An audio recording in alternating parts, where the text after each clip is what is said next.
Olá, alunos, meus queridos alunos, bom dia, boa tarde, boa noite. Aqui quem fala é o professor Rafael.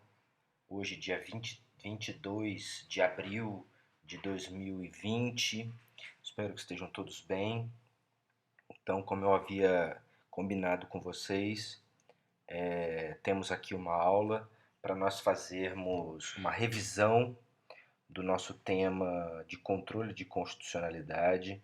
É um tema complexo, tá? Eu até achei que vocês foram muito bem, foram muito bem no domínio do tema, mas um tema complexo, um tema que exige um estudo mais aprofundado. Então, nós estamos aqui hoje para fazer uma revisão dessa aula, né, do controle difuso e do controle concentrado de constitucionalidade, para que você realmente domine, esse conteúdo e você consiga ir bem, né, na sua prova do OAB, eventuais concursos, etc. É um tema que sempre cai, dada a sua complexidade, né, então é um tema que você precisa dominar. Na aula de hoje, gente, eu vou fazer umas questõezinhas teste, duas questõezinhas teste, tá? Vai valer, sei lá, meio ponto cada uma, tá muito facinho, tá? Tá boi, tá baba, tá? É só você assistir bem essa aula, assistir bem as aulas passadas, né, que são as originais, né, sobre o controle de constitucionalidade. Dá uma olhada no material, você vai conseguir fazer sem nenhuma dificuldade, tá?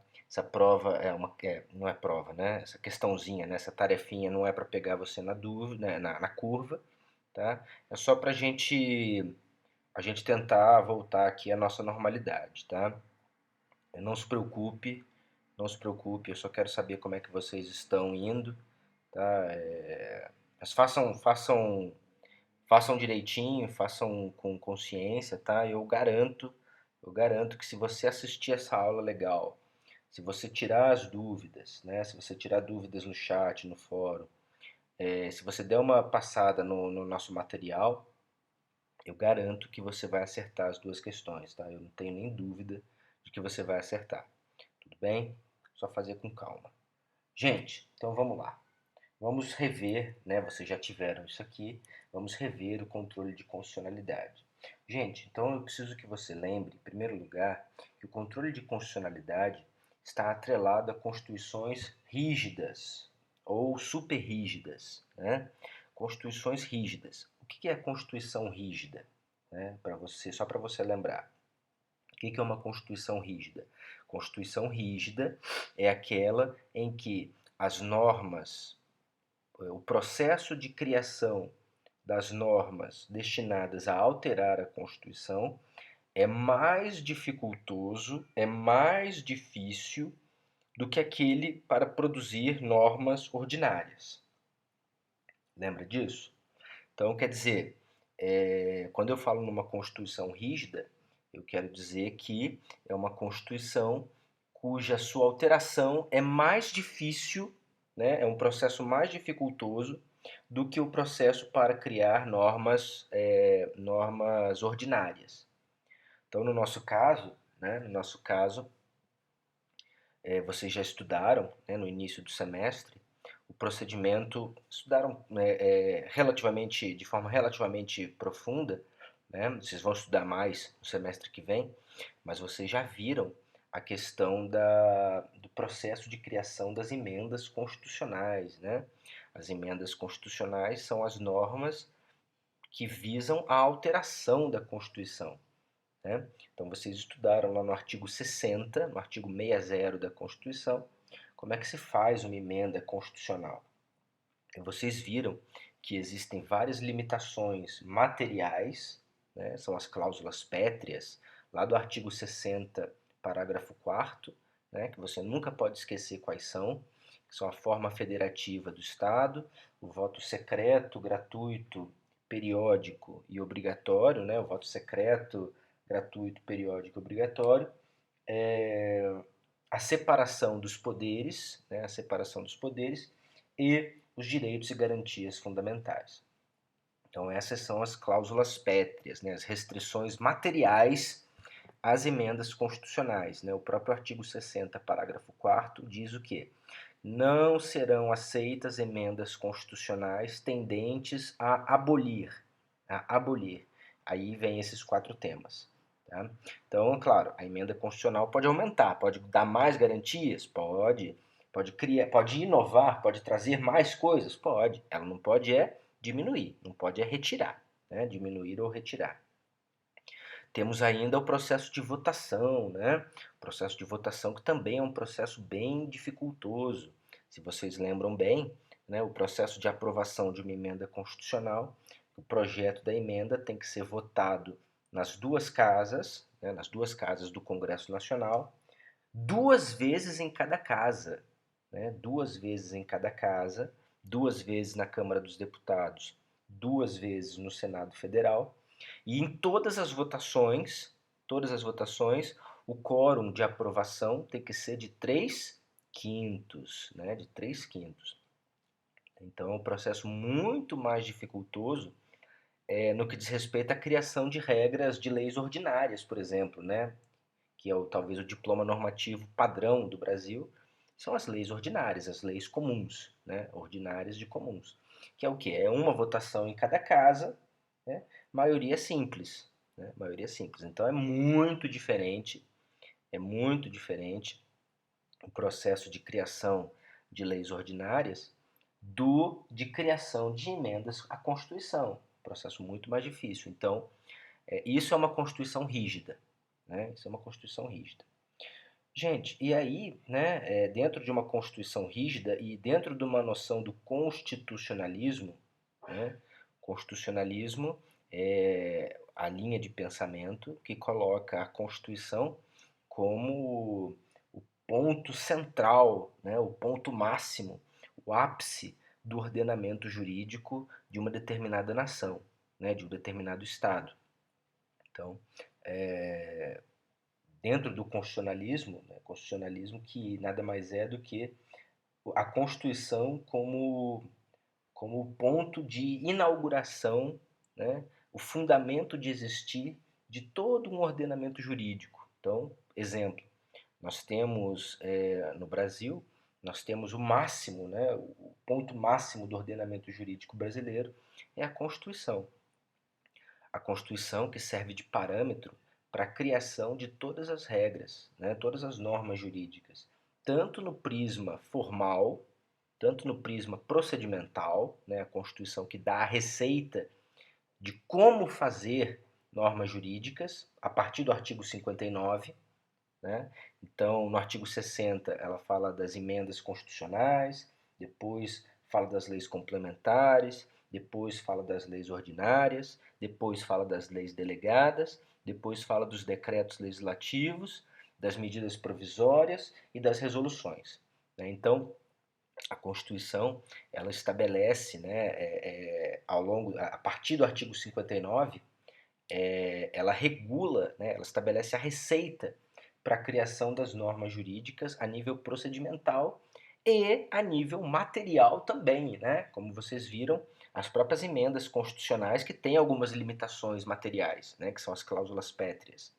Tá? Então, a Constituição é o ponto máximo do ordenamento jurídico.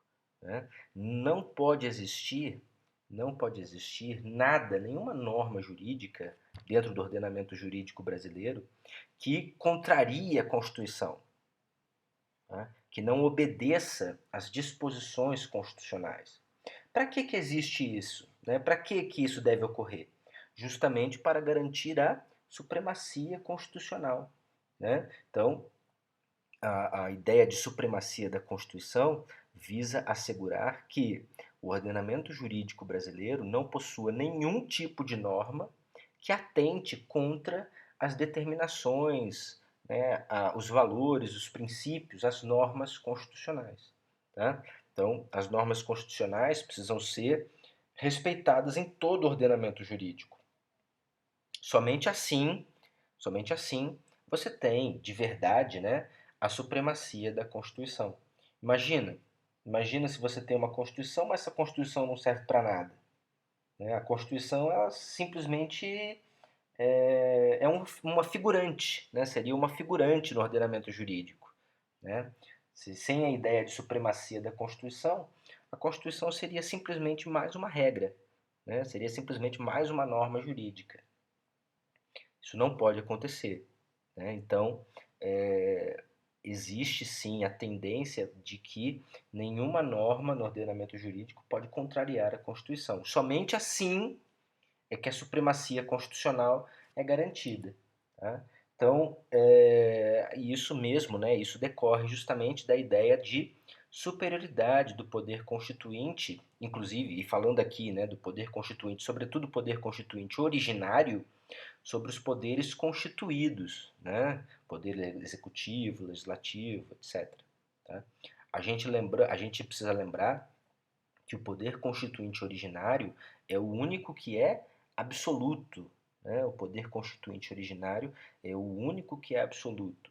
Todos os outros poderes, inclusive o próprio poder constituinte derivado, são limitados, né? São limitados pelo próprio poder constituinte originário, né? Pelo próprio poder constituinte originário. Veja o que o poder originário fez com o poder derivado, né? O poder constituinte derivado, lá no artigo 60.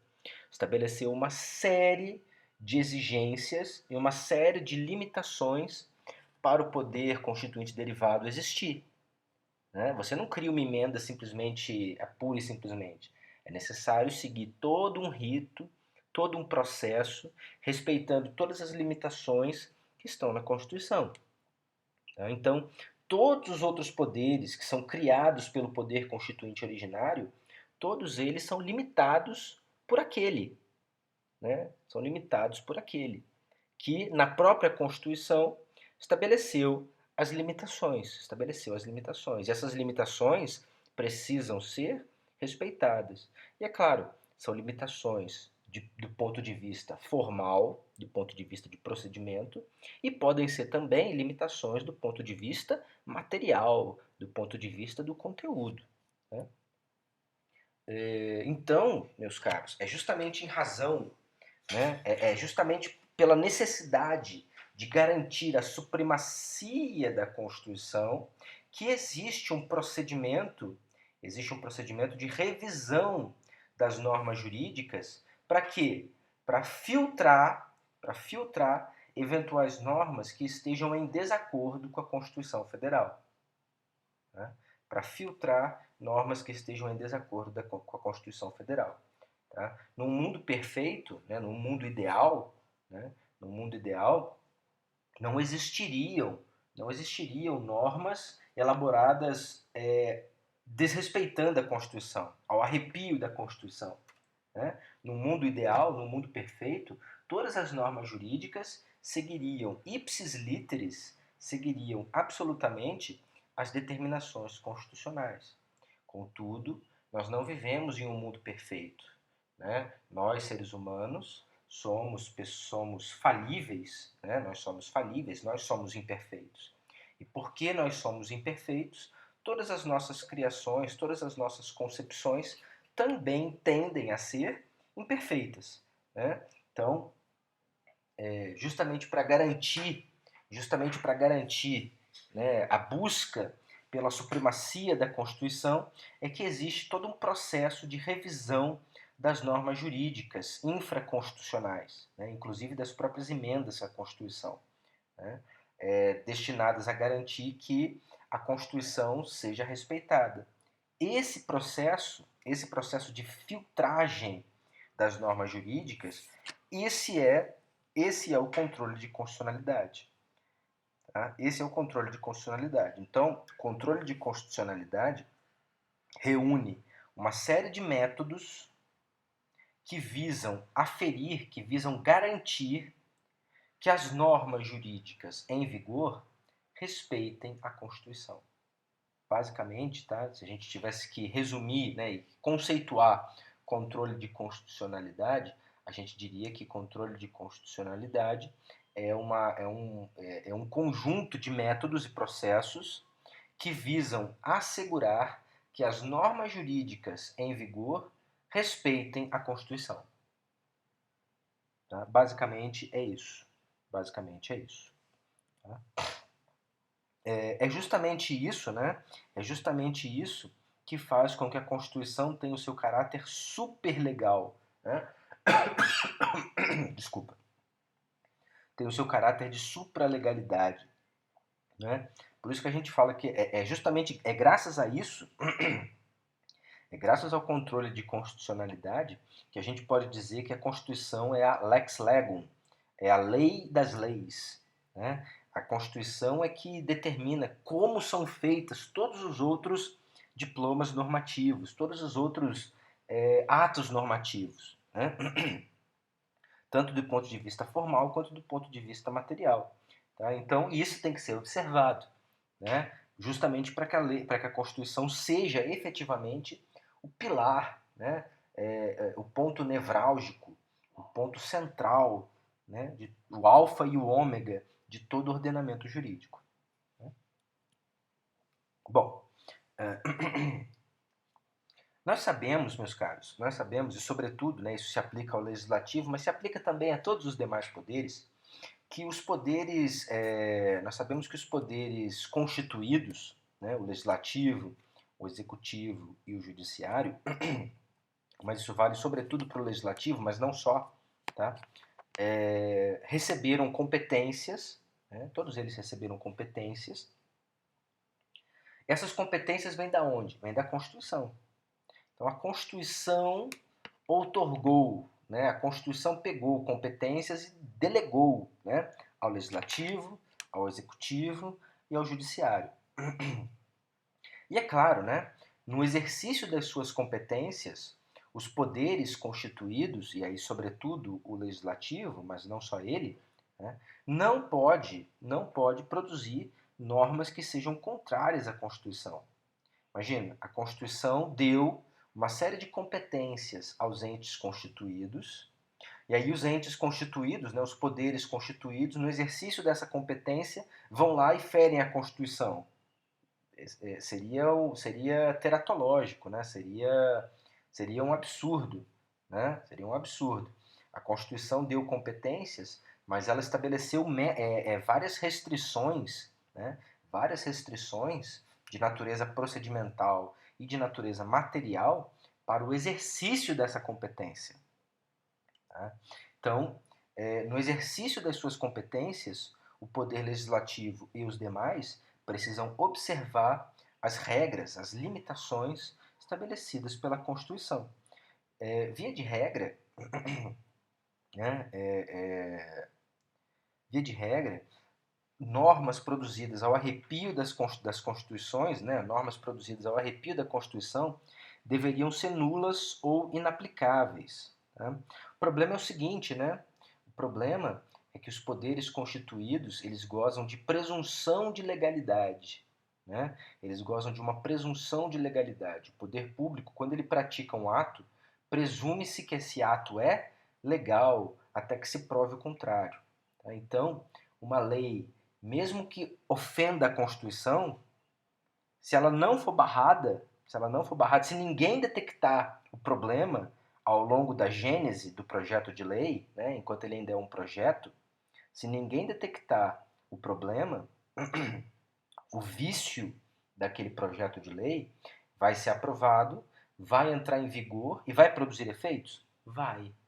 Isso é desejável? Claro que não. Isso não é desejável.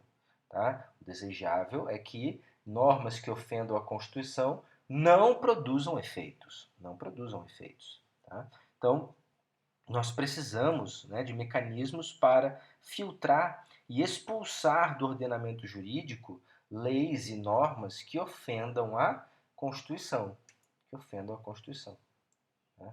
Então, é possível que uma lei inconstitucional entre em vigor e produza efeitos? Sim. Sim. O que isso significa? Significa que ao longo do projeto de lei, né, enquanto se aprovava o projeto de lei, ninguém percebeu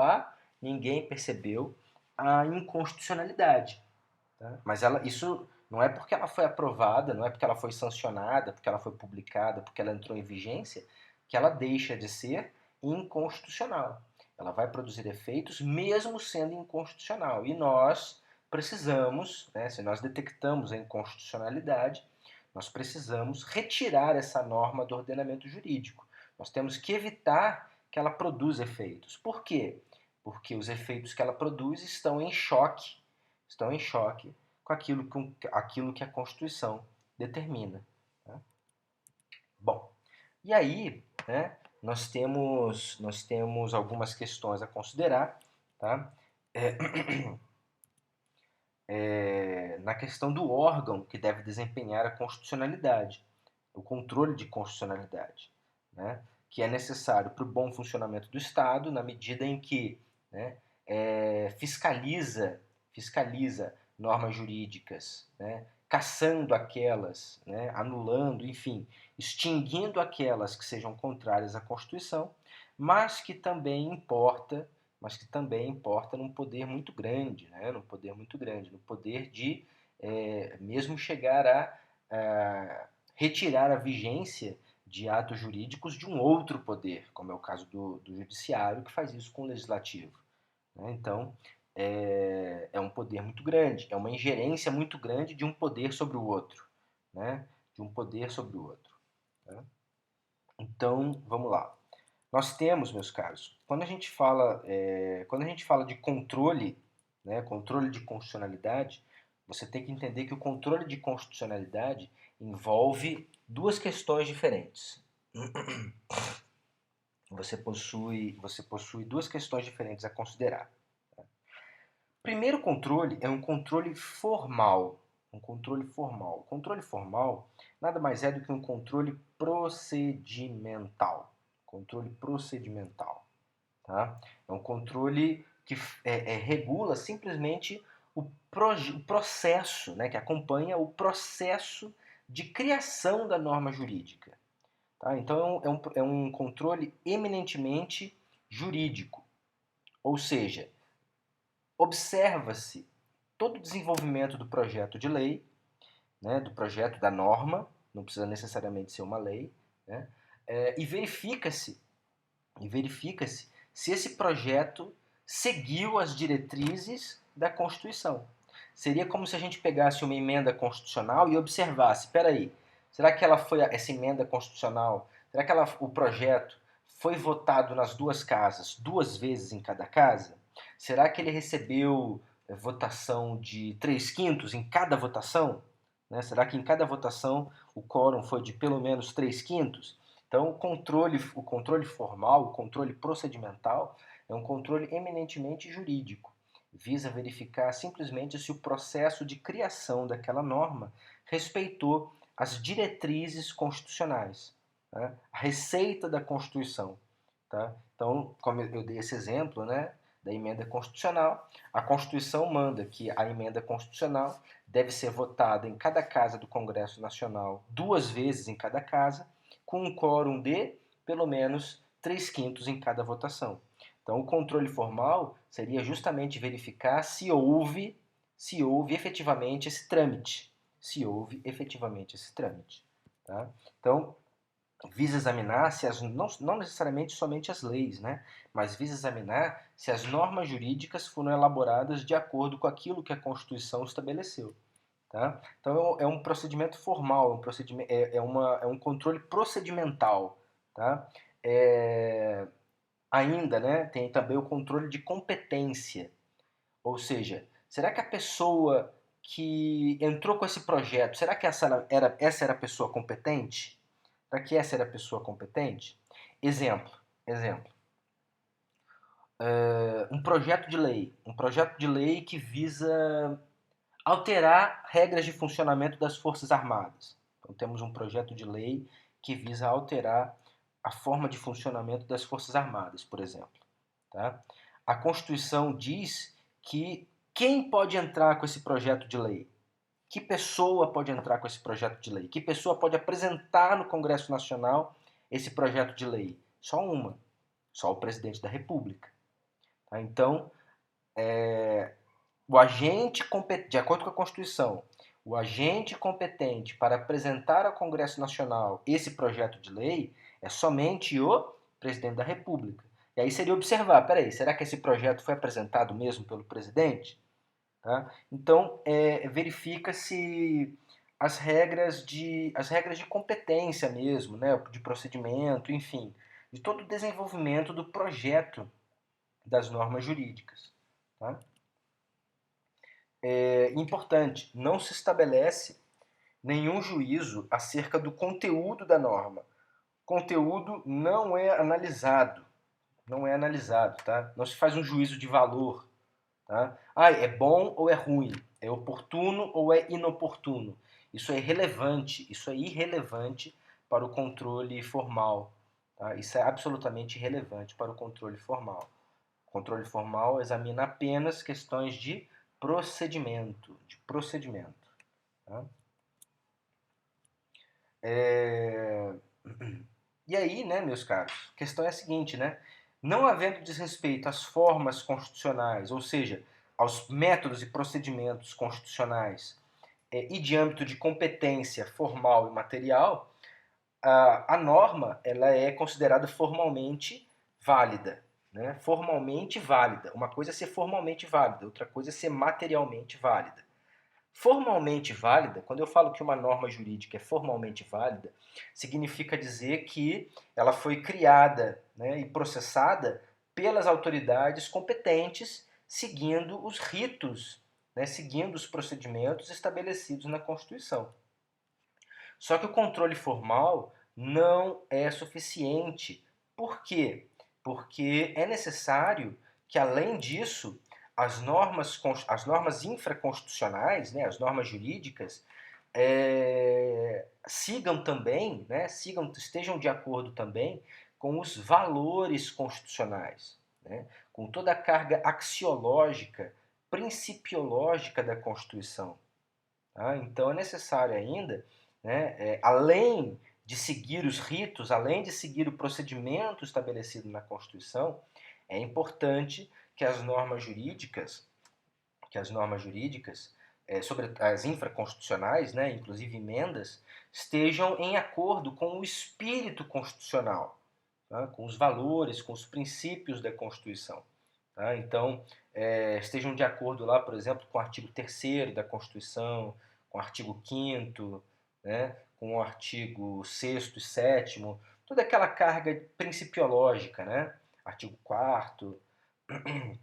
Então, que elas venham em proveito dos cidadãos, que elas assegurem o Estado democrático de direito, que concretizem os direitos humanos e direitos fundamentais, que atinjam os objetivos fundamentais da República, que estão lá no artigo 3º. Então, só o controle formal não é suficiente, havendo a necessidade também de um controle material. Ao contrário do controle formal, o controle formal é o controle dos procedimentos. O controle material, meus caros, é o controle do conteúdo da norma. Agora sim, agora nós vamos fazer um juízo de valor sobre o conteúdo. O conteúdo é bom, não é bom, né? Enfim, né? Então, você tem um controle material das normas infraconstitucionais, tá? Então, o controle material, sim, examina o teor da norma, o conteúdo dela, tá? É claro que isso é extremamente delicado porque exige uma alta carga de subjetividade e política, né? A pessoa, dependendo do seu panorama político, ela vai dar interpretações diferentes, né? Interpretações diferentes. Então, o objetivo do controle material é verificar, né, a vinculação do conteúdo das normas ao espírito, à filosofia, às constituições, às disposições, aos princípios constitucionais, né, aos valores constitucionais.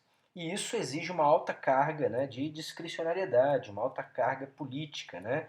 E justamente por isso nós temos o controle material, um controle extremamente controverso, né?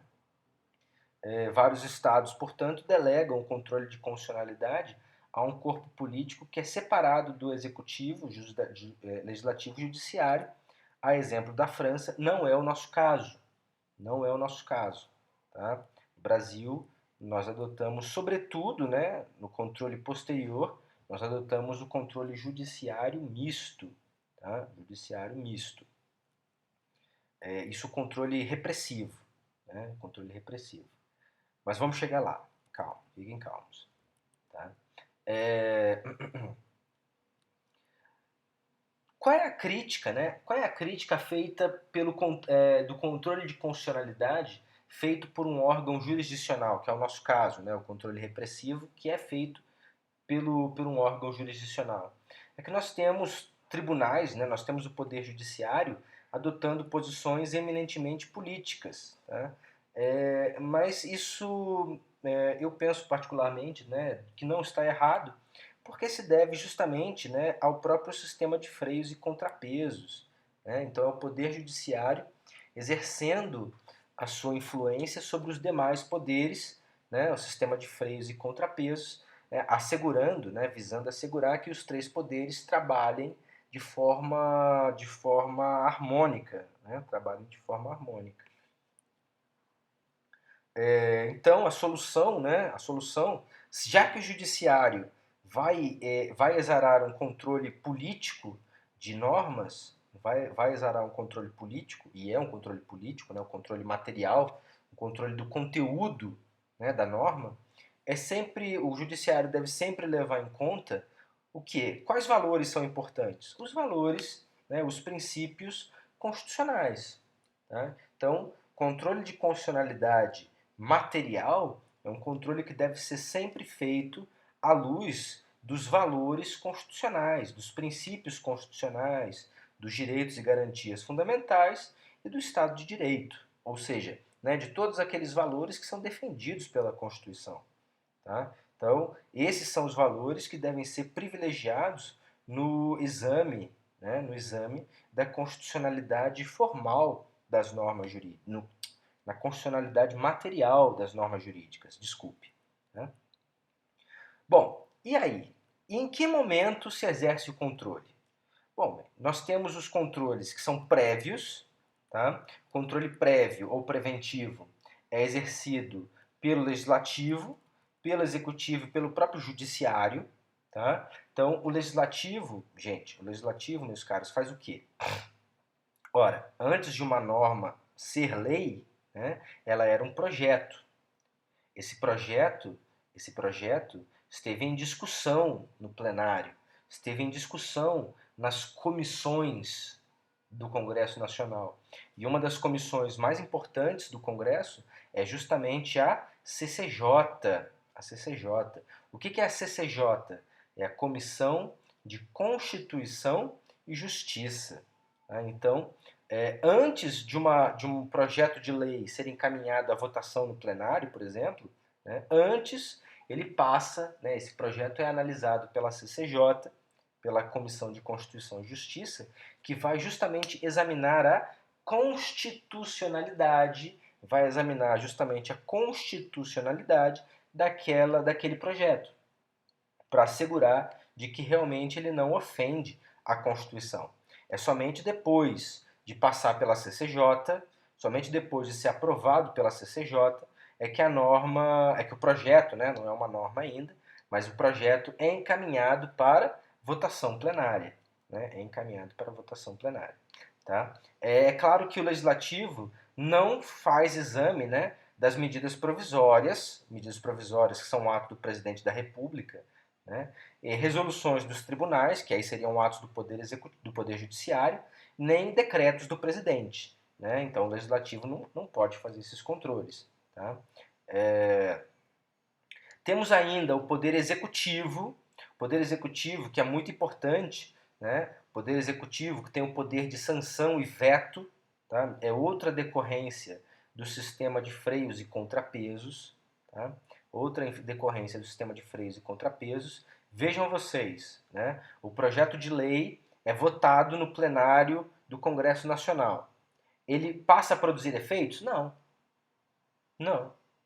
Ele é encaminhado para onde? Depois de ser votado, né? Depois de ser votado em plenário, o projeto de lei é encaminhado ao presidente da República, né? No caso, claro, da lei federal, né? No caso da lei federal. é enviada ao presidente da República. O presidente da República tem o poder de sancionar, O que é a sanção? Sanção sempre com C cedilha. O que é a sanção? A sanção é a autorização do poder executivo para que aquele projeto entre no ordenamento jurídico e inicie a produção de seus efeitos. Isso é a sanção. Né? Ou então o veto. O que é o veto? O veto, lembrando, né, que o veto pode ser parcial ou total. O veto é a negativa, né, é a negativa do poder executivo que não autoriza a entrada em vigor parcial ou total daquele projeto. Tá? Pode ser um veto parcial, ou seja, apenas um pedaço da norma não vai entrar em vigor. Pode ser ainda um veto total. Né? O projeto foi totalmente vetado. Né? Lembrando que o veto pode ser jurídico ou político. Né? O presidente da República, ao vetar, ele pode fazê-lo por razões jurídicas, por razões de procedimento. Né? O próprio executivo observa que aquele projeto não observou o procedimento constitucional, ou ainda o executivo pode fazer o veto político, né? É o veto decorrente do exame do conteúdo daquela norma. Né? Então, da leitura do conteúdo, o presidente da República entendeu que aquela norma não atendia aos princípios e valores da Constituição Federal. Outra possibilidade ainda é o Poder Judiciário, que, desde que provocado por um parlamentar,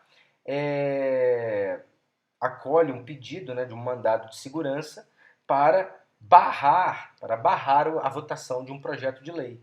Então, se, né, algum deputado, algum congressista entende que aquele projeto de lei é inconstitucional, deveria ser barrado pela CCJ e não foi, né, para evitar o seguimento desse projeto, é possível provocar o Poder Judiciário, mediante mandado de segurança, né, para que o Poder Judiciário mande suspender aquele projeto de lei.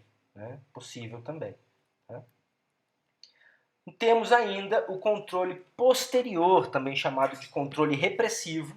O controle posterior é o controle que ocorre depois da norma entrar em vigor. Né? A norma, então, já está no ordenamento jurídico. Tá? Controle posterior, que alguns países colocam como um controle político, num corte ou tribunal constitucional, ou, no nosso caso, né, é um controle jurisdicional difuso, é o nosso caso, né? Nós usamos o jurisdicional misto. Né? Nós temos um controle jurisdicional misto. Existe também o sistema híbrido, que mistura um controle político e um controle jurisdicional. O nosso é o do meio. No Brasil, nós temos o controle posterior, que é jurisdicional ou misto. Ou seja, após a entrada em vigor, o controle de constitucionalidade compete apenas ao Poder Judiciário. Tá? Gente, o controle jurisdicional tem duas vias, vocês já viram isso. Né? Nós temos dois tipos de controles diferentes. Tá? Nós temos o sistema americano e o sistema austríaco de controle de constitucionalidade. Tá? O sistema americano, que é o chamado controle concreto, tá? E o sistema austríaco, que é o controle abstrato, tá? Tá? Ou então podemos trabalhar ainda, né, com o controle americano, que é o controle difuso, tá? O sistema americano, que é também chamado sistema difuso, e o sistema austríaco, que é o chamado controle concentrado. Né? Vamos entender o que são os dois. O controle americano, o controle difuso, meus caros, surge num processo judicial. Que tipo de processo? Qualquer um. Perante qual juiz? Qualquer juiz. Então, qualquer juiz brasileiro, qualquer autoridade jurisdicional brasileira pode ser demandada para analisar a constitucionalidade de normas jurídicas pelo sistema difuso? Sim. Pelo sistema difuso, sim. Tá? Então, sim, é perfeitamente possível. Tá?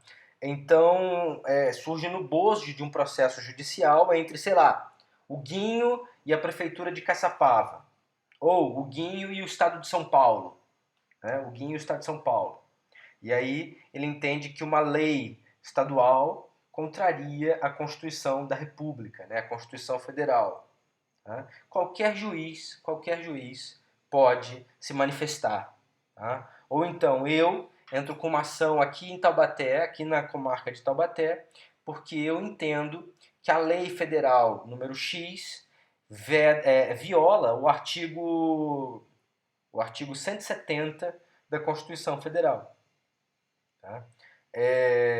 Vejam, uma das partes alega, geralmente é o autor, tá? Geralmente é o autor que entra com uma ação contra o poder público, mas não necessariamente contra o poder público. Tá?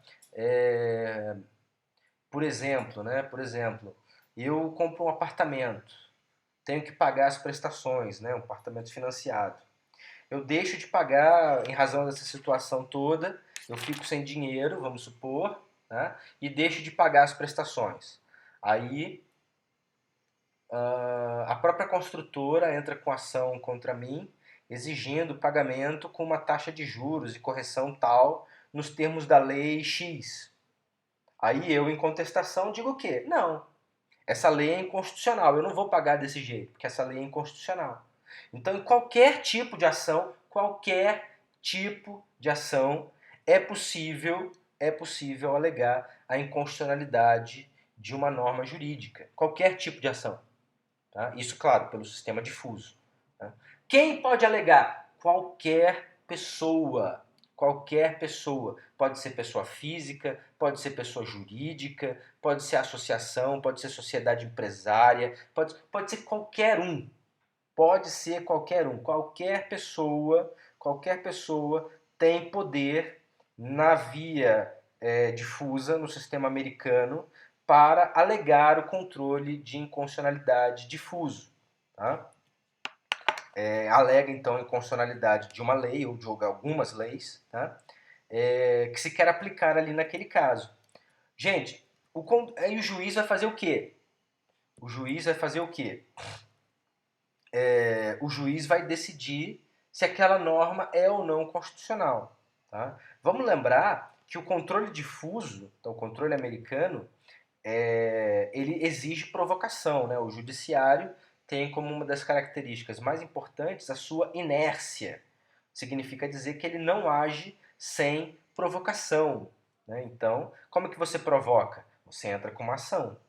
Né? Através do advogado, o advogado que tem poder que as outras pessoas não têm, que é o chamado ius postulandi, que é o poder de acionar, de movimentar o judiciário. Né? Esse é um poder que somente os advogados possuem, né? Via de regra. Advogados, servidores do Ministério Público, etc. Tá? Mas que os advogados possuem, que é o ius postulandi, que é a aptidão para movimentar o poder judiciário, provocar o poder judiciário. Tá? A lei não é anulada se o juiz entender que aquela lei federal é inconstitucional. Qual é a grande característica do sistema americano? O sistema americano, o sistema difuso, não retira a norma do ordenamento jurídico. Não retira a norma do ordenamento jurídico. Isso não acontece. Tá? Isso não acontece. Tudo que acontece deixa de ser aplicada para mim. Então, eu que invoquei, tá? Eu que invoquei a inconstitucionalidade, se o juiz reconhecer, aquela lei não vale mais para mim. E para todo o resto da população? Vale normal. Tá? Então, no controle americano, no sistema difuso, vale para quem a inconstitucionalidade vale apenas para quem alegar, a norma não é retirada do ordenamento jurídico e ela continua produzindo efeitos normalmente para toda a sociedade. para toda a população. Tá? Tem um exemplo, né? Não sei se eu já dei esse exemplo, mas eu tenho um cliente que nós entramos com uma ação tributária. Por quê? Porque a União exige, né, no pagamento da COFINS, que é a contribuição para o financiamento da Seguridade Social, vocês vão ver isso lá em direito tributário. Mas uma lei coloca a base de cálculo, né, coloca o valor pago a título de ICMS na base de cálculo da PIS e da COFINS. E nós entendíamos, né, o meu cliente veio nos procurar, nós entendíamos que isso violava a Constituição. O que aconteceu? Nós entramos, tá, e ganhamos. Claro, liminarmente, né, ainda não acabou o processo. Mas liminarmente sim. Gente, vamos supor que o juiz acolha a nossa tese. Acolha a nossa tese. Vai retirar a norma do ordenamento jurídico? Não. Vai continuar, essa lei vai ser aplicada para o meu cliente? Não, essa lei não se aplica mais para ele. Mas se aplica para todos os demais clientes, né? Para todos os demais contribuintes, pessoa jurídica do país, a lei continua valendo normalmente. Então, para você ter o benefício, né, da declaração de inconstitucionalidade pelo sistema difuso, você tem que entrar. Tem que entrar. Tá? Só aplica para você se você entrar com a ação e ganhar. Para quem não entrou, continua valendo a lei normalmente. Essa é a grande característica do sistema americano, do sistema difuso. Tudo bem? Então, para todas as demais pessoas, a lei vale normalmente.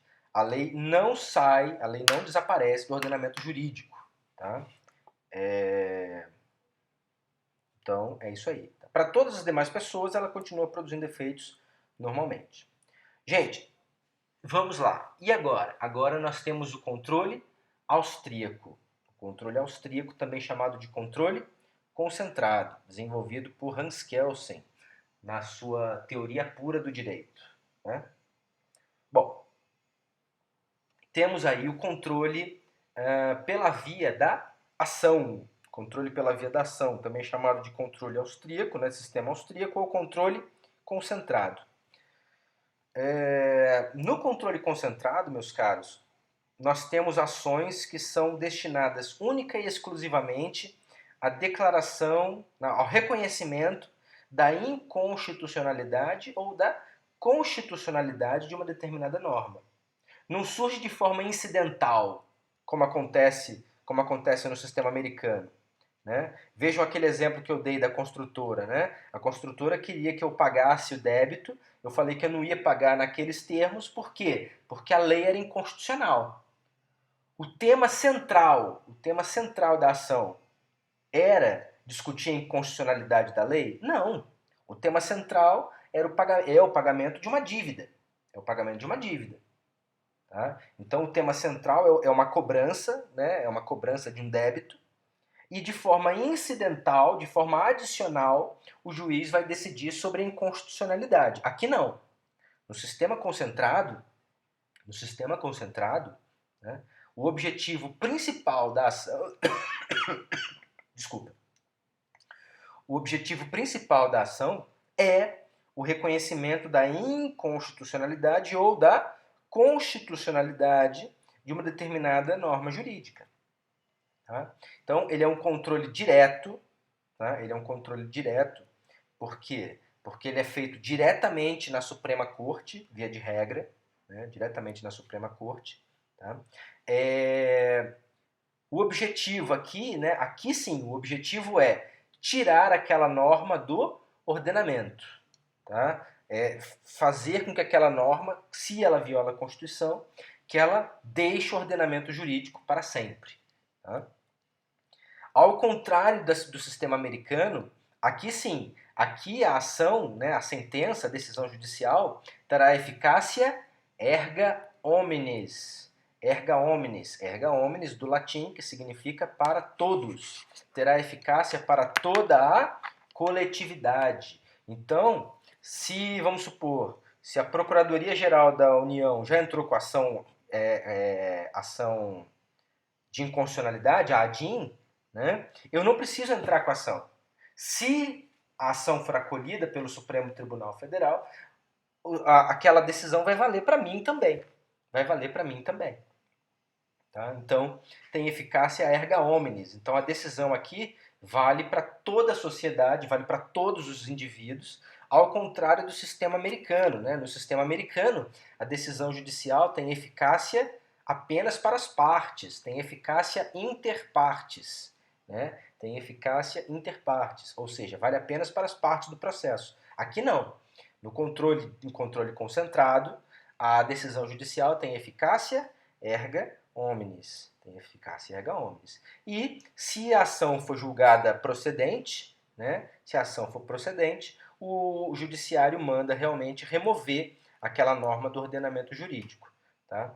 Nós temos um controle concentrado, por quê? Porque ele é feito, via de regra, pela Suprema Corte, tá? Pela Suprema Corte. No nosso caso, não temos um tribunal constitucional, tá? No nosso caso, é o controle jurisdicional, então o controle é feito pelo Supremo Tribunal Federal, quase sempre, tá? Quase sempre.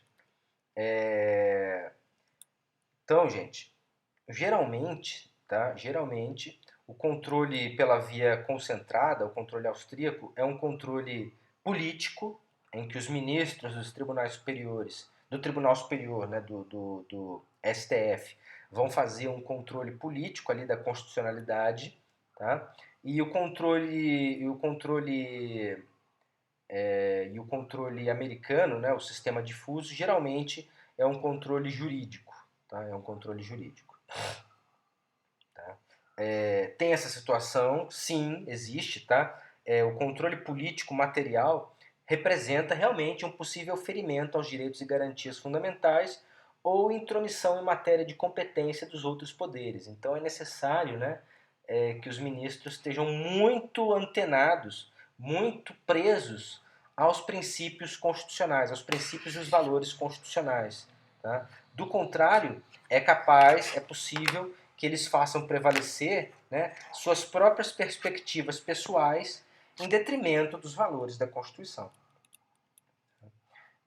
Nós, no nosso sistema brasileiro de controle de constitucionalidade, nós admitimos os dois, né, o sistema difuso e o sistema concentrado. É por isso que nós temos um controle jurisdicional misto. Né? É claro que o controle jurisdicional misto é o controle posterior, né, ou seja, o controle posterior cabe única e exclusivamente ao judiciário. Tá? Lembrando que o controle pelo sistema americano, né, o controle difuso, chegou ao Brasil com a Constituição Republicana, a Constituição de 1891. Tá? Já o controle pela via da ação chegou na Constituição seguinte, na Constituição de 1934, tá? O controle concentrado. E aí nós tivemos depois a criação da ADIM, depois das outras ações. Tá? Aqui nós temos aquelas açõezinhas, nós temos aquelas ações de ADIM, ADPF, ADO, enfim, né? Nós temos aquelas ações que eu posso, se vocês quiserem, nós podemos fazer na próxima aula uma revisão disso também, tá bom? Gente, é isso, é uma revisão. Eu acho que espero que tenha ajudado vocês, espero que tenha conseguido tirar dúvidas, tá? Não é uma matéria fácil, vale o estudo, tá bom? E, gente, as questões estão baba, tá? Faça com calma que você vai acertar. Eu a garanto, tá? E nós estamos aguardando, né? Estamos aguardando determinação agora do governador para a gente poder voltar a se encontrar. Vamos ver o que acontece nos próximos capítulos, né? Eu espero que a gente volte o quanto antes a se encontrar, tá? Nós estamos fazendo aqui, os professores fazendo o máximo, a São Lucas também está dando muito auxílio para a gente, tá? Então, eu acho que nós vamos superar isso aí. Eu acho não, eu tenho certeza. Tá bom? Um grande abraço para vocês, continuem se cuidando até lá, tá bom? Espero ver todos com saúde em breve, se Deus quiser, tá bom? Tchau, tchau.